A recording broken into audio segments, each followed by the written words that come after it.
And I think to myself, what a wonderful world.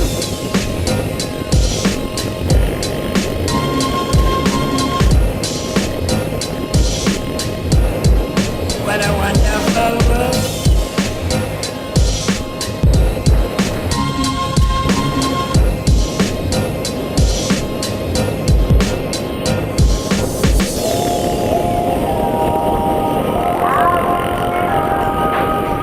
They're really saying I love you.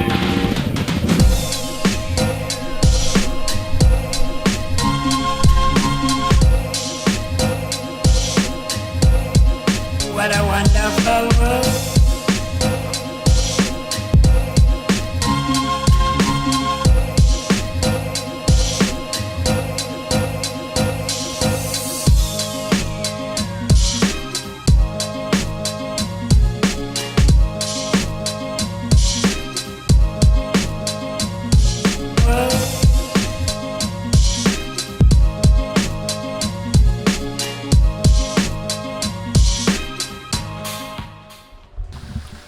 Fala, meus queridos, como é que vocês estão?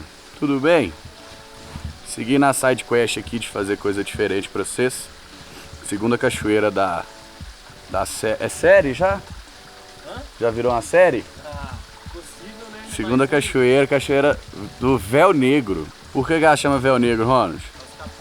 Porque cai a água, parece um véu e a pedra é preta. Igual todas as outras cachoeiras da vida. Você não fui eu que dei o nome, não. A culpa não é minha, não. Demos sorte hoje tá só eu e Ronaldo.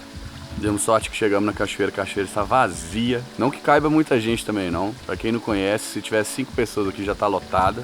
Vocês ficam esperando também cachoeira igual vocês vêem na televisão aí, gente, né? Não, tá? Cachoeirinha, meio do mato, pocinho pra nadar. E é isso aí que tá valendo. Outro rolê de moto, que é o mesmo caminho do outro rolê. A gente vai pegando as paradas diferentes. Tentando trazer uma perspectiva diferente pro pessoal. Tentando trazer uma perspectiva diferente para o pessoal. O pé escorrega, o sol atrapalha.